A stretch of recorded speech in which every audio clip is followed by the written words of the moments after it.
You been on my mind, you been on my mind. Try not to think about you like all the time. I'm asking myself where did all the memories go. It's hard to be myself ever since you been gone. As I'm chilling at this party, I realize I don't even wanna be here. I'd rather be alone with you, and this liquor make it hard to see it clear. Always wondering if I'm good enough, but you make me feel like I am. I've been stressed a lot, but I make it out, and that's just the person I am. Yeah. It's me, SimbaTv. Bang! What is good, YouTube fam? It's your boy Simba coming back here again with another reaction video for you guys today. For today's reaction video, we got 3 unsettling house party horror stories. Now, man, this one's it captured my attention, man, because I've been through house parties. I'm sure you've been to house parties, man, but the house parties, every house party I went to, man, has either been shot up, fights broke out, riots, people going to the hospital, all types of crazy shit, man. So I can't wait to jump up in it. Let's get it. 3 of my friends and I were bored out of our minds one Saturday night. Our college exam week had just ended, and we all needed something to do to take our minds off what our grades could be. We were all playing video games at my place when one of my friends, Jeff, received a notification from his phone. Someone he followed on Twitter just posted an announcement for a house party not so far away from where we were. When I asked Jeff who the host was, he just shrugged. "I don't know," he said. "She looked cute, so I followed her like, I don't know, last month." I didn't really pay attention. I feel that. None of us were surprised. Jeff had a well-known weakness for pretty faces. Still, we thought his raging hormones might have been a good thing for once. We were all bored, and a house party sounded like just the type of mindless fun we needed to ease our anxieties about college. Before we left, I grabbed my emergency inhaler from my bedroom. I had pretty bad asthma, so I kept an inhaler for it with me at all times whenever I went outside. I pocketed my inhaler and joined my friends in a carpool to the house party. On the way there, it was decided that I'd be the group's designated driver. I wasn't too fond of alcohol in the first place, so I was content just to hang out with my friends and maybe chat up a few girls if the opportunity presented itself. I drove us for a good hour or so with Jeff giving me directions before he told me to stop the car. This man said it was pretty close by him. An hour? I ain't never in my life. An hour? This party better be cracking like Project X. I parked the car near a gigantic house that stood alone at the end of the neighborhood street. Looking slightly confused, Jeff told us that was where the party was being held according to the Twitter post. Seeing what the house actually looked like worried us a bit at first. Get the fuck out. Sure, that's it was not a big place. In fact, it'd be a perfect place to throw a house party. However, it seemed eerily quiet from the outside. Not a single ray of light peeked through its closed red curtains, and we couldn't hear any of the usual noises you'd hear at a party like drunken laughter or dance music. Everything was just silent. Not even the sound of crickets in the grass dared to break the quiet. Yeah, get the hell out, man. For a moment y'all tripping. We were worried that we'd been tricked or Jeff got us lost. After double and then triple checking the address posted in the Twitter announcement, we concluded that we were at the right address and also that the party was probably a prank. Maybe the poster wanted to mess with the owner of the house by announcing a house party at their place. Or perhaps they were just trying to waste the time of anyone who wanted to attend the non-existent party. Whatever the case, we were ready to leave and go get pizza or something. Right. We would have done just that if Jeff hadn't insisted on knocking on the house door first. Hell no. It was a bad idea. You tripping. But my friends and I also knew that we'd never hear the end of it from Jeff if we refused. So we relented and followed him to the front door of the house. No, you on your own, buddy. You's on your own. Upon arriving at the front door, I picked up a faint metallic scent that lingered in the air, like copper that had been left to rust. Jeff knocked on the large door 3 times and waited for a response. We didn't hear any noise come from inside, but the door opened only seconds later. Hell no! Our eyes were bombarded with an array of flashing multicolored lights, followed by loud thumping dance music. Wait. So you don't hear the music from the outside, but the door randomly opens, right? And then you hear music, you see lights, but you don't see... Nah, fam. Nah. That's not for me. That's a no for me, dog. The metallic scent from before gave way to the familiar smell of cheap alcohol and greasy pizza. Greeting us at the door was the girl who announced the house party on Twitter in an outfit For animation, she bad. Little to the imagination. Should I stay too? She greeted us with a wide smile and escorted us inside. Behind the closed curtains of the house was a house party, just like any other I'd been to. She told us to make ourselves at home and handed us all red Solo cups filled to the brim with alcohol. Since I was planning on driving my friends back home, I set mine down on a nearby table. Jeff shot us an "I told you so" look before running off to chase some skirts. For a while, everything was great. My friends had fun drinking and eating the food on offer while I talked to some new people. The curtains always remained closed, but I never thought to question it. As the night went on, the metallic scent from before returned. I didn't mind it too much. It wasn't a pleasant smell, but then again, I've smelled worse things at parties. I just assumed that someone must have gotten a nosebleed or forgot their tampons or something. At some point, I started to feel my asthma act up, probably because I was exerting myself too much while dancing. It wasn't anything a huff from my inhaler couldn't fix though. I shook my inhaler, put it to my mouth, and squeezed out its contents. My eyes were closed as I inhaled the chemical cocktail. I counted to 10, like I'd done a million times before, and exhaled my breath. The stiffness in my chest alleviated as the medicine did its thing. I opened my eyes again, with plans to continue partying. Instead, I was met with a nightmarish fleshscape. I was no longer standing in a house, or if it was a house, it was one that came straight from hell. The walls were made of red pulsating flesh that expanded and contracted in rhythmic. Oh, his inhaler had that good in it. That boy is high. Someone drugged you, big dog. You is on all types of acid, all types of shit. Oh, it's a wrap for you. Call it a night. It's a wrap night. Oh man, they got you. As if the they got house you, brother. itself were breathing. The floors were carpeted by a layer of pink Oh, watery hell muscle no, that squished man. under my feet like a soft tongue. Where there once was a door was instead 2 rows of vertical teeth that were tightly clasped against one another. That wasn't the worst part though.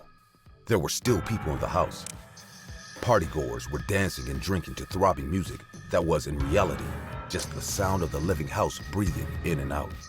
They all appeared to be half digested, with many of them missing huge chunks of flesh from their faces and torsos. Oh, he tripping exposing white out. bones and revealing empty holes where the Oh organs yeah, were supposed you to be. tripping out, It was big as dog. if they'd been eaten away by acid from the inside out. None of them seemed to notice that they were missing most of their bodies. They just kept dancing to the sound of the living, breathing house on its carpet of flesh as bits of their own flesh fell off. Hundreds of long, limp tubes that looked like large intestines dangled from the organic ceiling like hanging vines. Oblivious partygoers grabbed the tubes and put it to their mouths to drink green acidic bile that was being pumped through them by the house. In their minds, they must have been drinking beer from red Solo cups, not knowing that they were digesting themselves for the house's meal. The faint metallic copper scent I picked up when I arrived here has become overpowering since I learned the true form of this house. If I had to venture a guess, the source of that copper scent must be the same thing causing everyone to hallucinate that they were at a normal house party.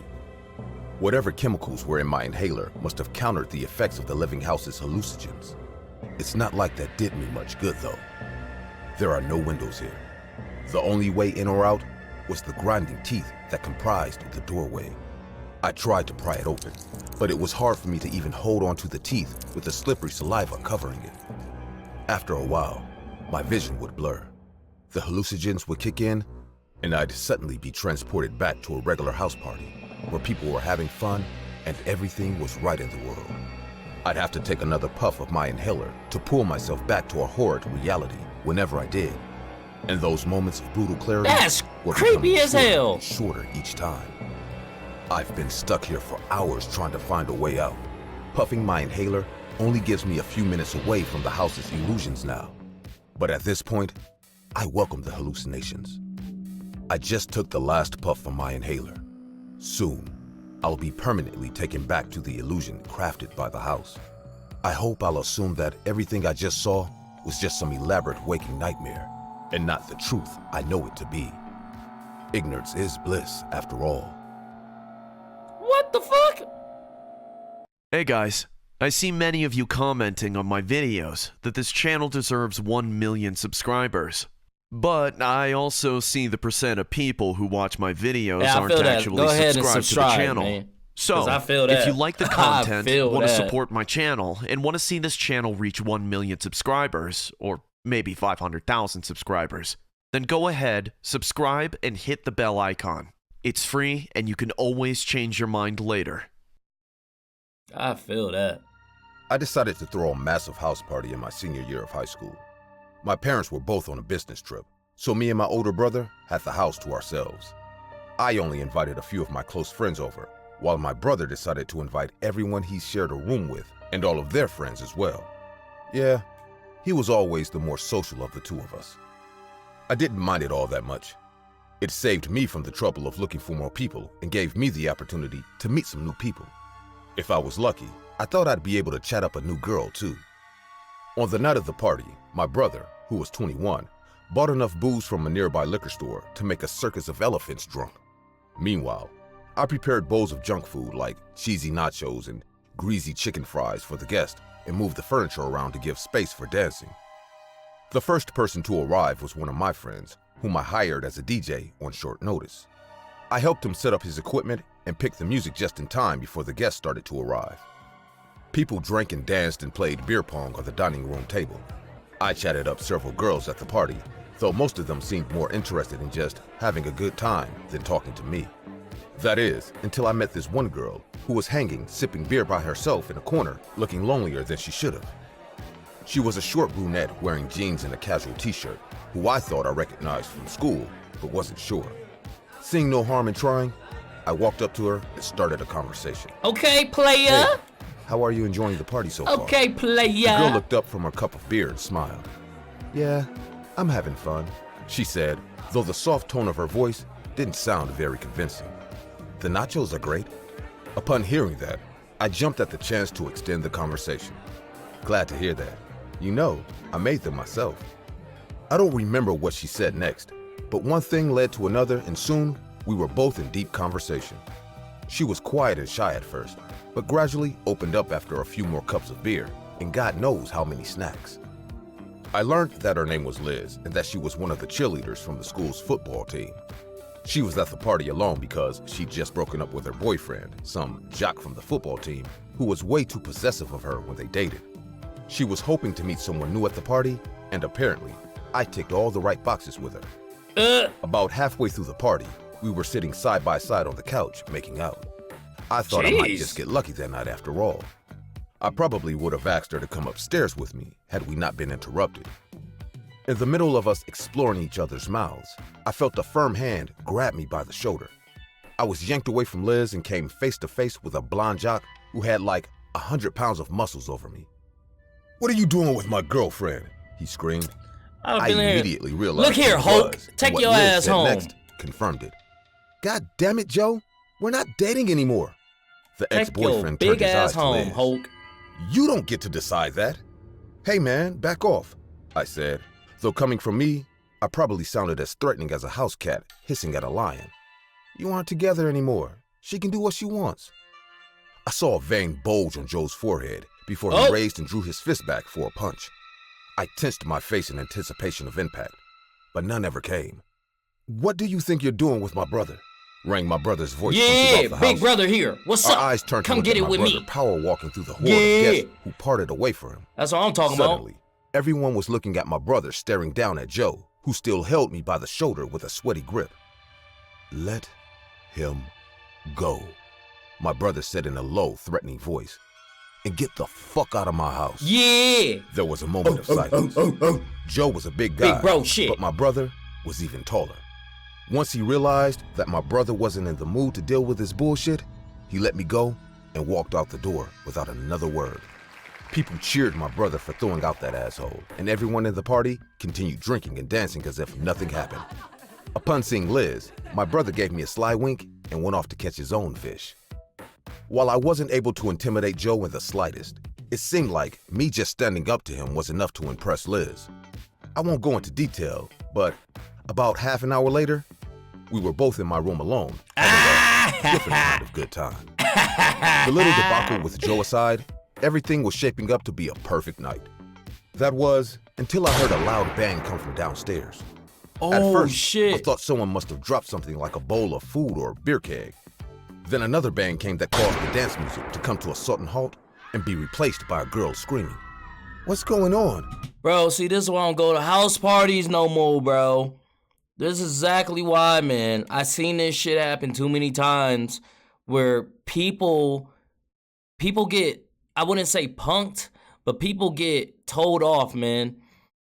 Rightfully so, because the person is usually in the wrong. They get told off, told to leave, kicked out, etc., man. And then they come back and they just start airing the bitch out. They just start shooting shit up because that's all they feel like, oh, you disrespected me in front of all these people, I gotta do something. So you start killing people? How is that your first mindset, bruh? Like, let's think about this. That shit's crazy, man. Liz asked with fear in her eyes. I don't know. Stay here. I'll go check. I ran from my bedroom and rushed down the stairs. I nearly puked from what I saw. Everyone at the party was either crouched down or hiding under a piece of furniture. Meanwhile, the friend who I hired to be the DJ was lying on the ground with almost half his head missing. Shards of white skull dotted the wooden floor alongside pink-splattered brain matter. One of his eyes had been blown clean off his head and stared lifeless at me as I tried to process the situation. Tom, get down! My brother's voice snapped me out of my terrified trance.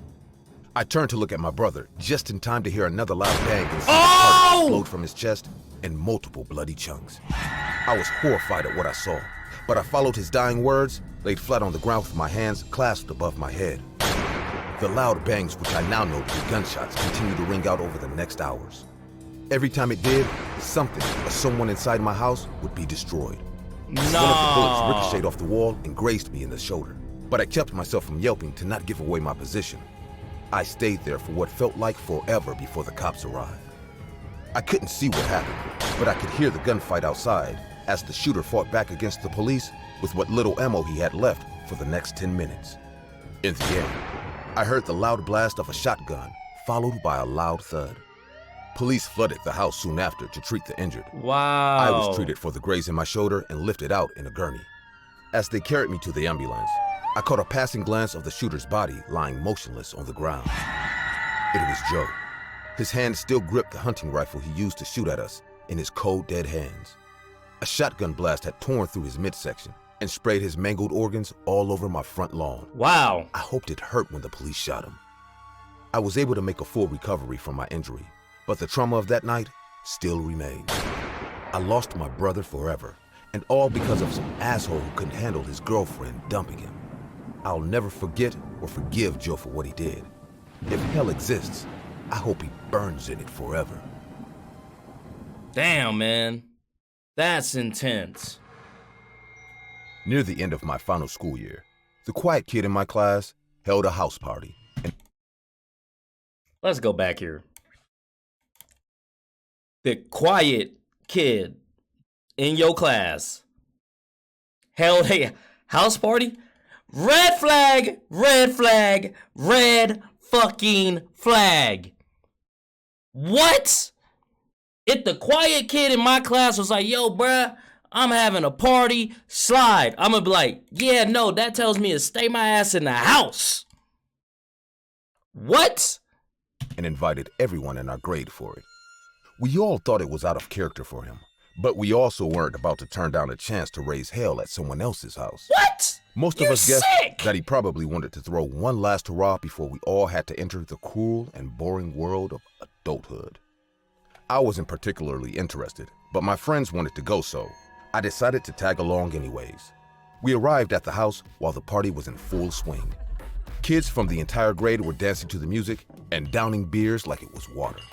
The house was gigantic, so there was plenty of space for the 100-odd students to mingle around. The quiet kid who hosted the party, Tim, I think his name was, stood chatting with some other kids I didn't recognize, like it was the most natural thing in the world. I'd never seen him like that before. None of us did. All throughout high school, we all knew him as the kid who kept to himself and ate lunch alone at the cafeteria. He even had a few bullies who made his life hell almost every single day, stealing his lunch money, locking him in lockers, tripping him whenever he walked past them in the hall. that sort of thing. I was surprised to find that those very same bullies were also at the party. The ringleader, Biff, was with his usual posse, forcing some kid to do a keg stand. Why Tim would invite that asshole, I had no idea. He planned to But kill y'all. I wasn't one to judge. My friend He about to air y'all out, bro. He probably gonna set this bitch on fire. Y'all, you didn't stepped into a trap, big dog. and I danced to the sound of blaring techno and played a game of beer pong that left us barely able to stand.